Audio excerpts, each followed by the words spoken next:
In this video, we're going to dive deeper into chart trading, along with a lot of the special type of orders like an OCO order and an OSO order. So chart trading, as mentioned before, is this little button right here, and it will toggle a little trade bar over here. So the first thing to note is what is actually displaying as you are making your trades. This will show up even if you're not in chart trading. But for example, if I place a trade right here, which I'll show you how to do in a minute, you can see my open order right here.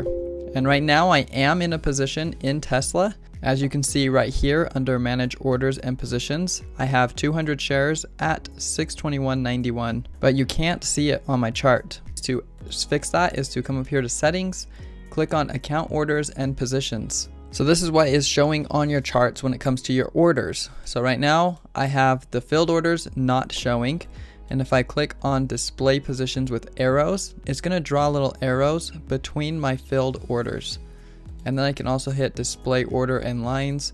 So then it's going to put a little line where I got filled. I am showing the open orders, which is that right there.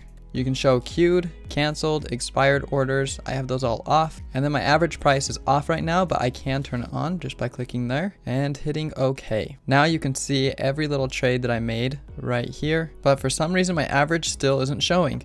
So when I hit the settings, this is a little glitch that I've been having. I don't know if it's for everyone. I just need to switch charts and then come back to it. And now when I came back to it, it brought up my position right here. So that's how you can change what you want to see here on your chart. I like to keep all of these off just because it can get messy pretty fast. Now let's get into the chart trading. So first we have your position size right here. And of course the P is your position. So if you click on that, it will fill in your position. And then you've got day plus orders, which will go to extended hours. Good till cancel. It'll stay live until you cancel it, and then good till cancel and extended hours. These ones down here are timed orders. So you can just put in orders that only last like 5 minutes or 3 minutes or 1 minute. I'll talk about the OSO here in a second, but first let's go over these place order buttons. First, you have the buy order button. This is going to buy on a limit order at that price that's showing right now. And then buy market is a market order. Take is buying on the sell side. It's going to do a limit order, so you're going to be buying at 623.30. And then you have the buy trailing, which is a buy trail order. So because I'm in a position right now, if I click sell trail order, it's going to do it 1 point below and trail the stock. And that is because right now I have it right here under points and 1. So you can make it a percentage trail stop and have it change by percentage. So if I was on percentage and do a sell trail stop, it's going to follow it with a 1% distance. So that's what this little section right here is for. Now the next one is an OCO order. So if you want to place an OCO order, first you got to choose which type, which is kind of confusing because there are so many. So first you just need to look at the entry or exit. What are you planning on doing? In this case, since I'm already in a position, I want to do an exit order. I can do 1 limit and 1 stop, or 2 limit and 2 stop. So let's give that a try. I'm just going to cancel my order right now and hit cancel all.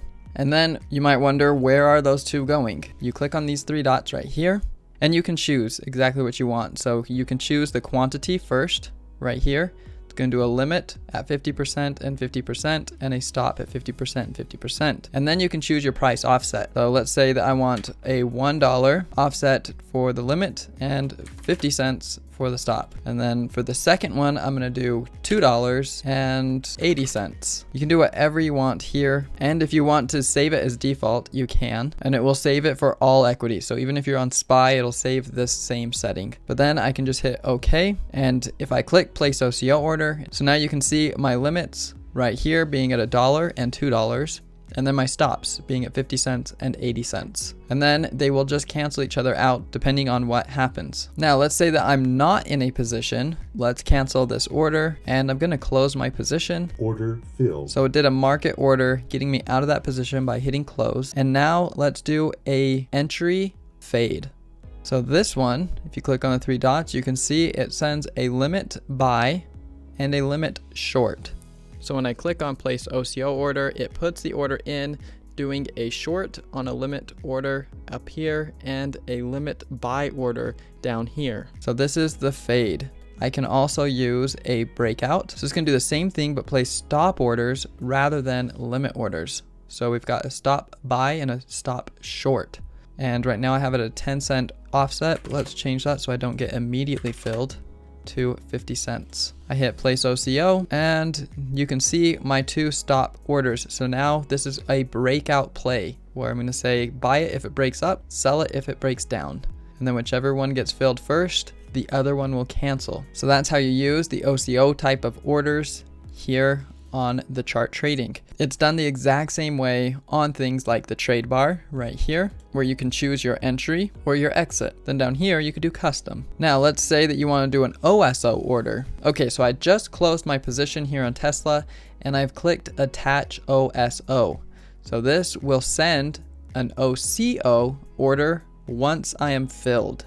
So your only options are going to be exits, as you need to enter the position still. So let's say that I want to do an exit with 1 limit order and 1 stop order. This will probably be the most typical type of OSO order. And I click on those 3 dots and it'll bring up this where I can choose my offsets. So let's say that I want a limit price of $1 and I want to take a loss if it drops 50 cents. So then that gives me a nice 2-to-1 ratio. I'll hit OK, and then I can click any of the buy or sell, and then it'll send the order. So I'm just going to click buy right here. And now you can see it has the grayed out OCO order, and it's waiting for this limit order to be filled. As soon as that gets filled, the OCO order will then go live. And if you move your order with it, the OCO order will move along with it. Order filled. So you see that the limit order went up and the stop order, it's going to stay that 50 cents below your entry and that $1 above my entry for the limit side. So now I've basically put this entire trade on autopilot.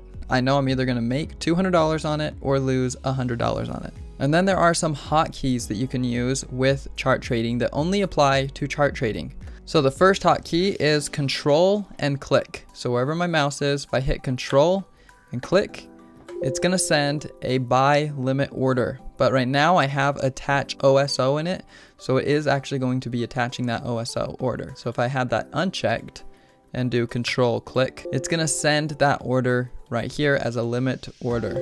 And then you can drag and move it wherever you want. Next is if you hold alt click, it's going to do a sell limit order. So now it's going to short the stock if it hits right here. Now if I do a sell limit order down here like this, it's going to automatically change it to a stop order. And then the same thing if I do control and do a buy order above, it's going to change it to a stop market order. Then you can right click on it and it will let you edit the order like this, where you can replace it, convert it to a market order. So just get me in right now, or you can cancel it. So let me know if you have any questions about all that I've just described, and I'll see you in the next video.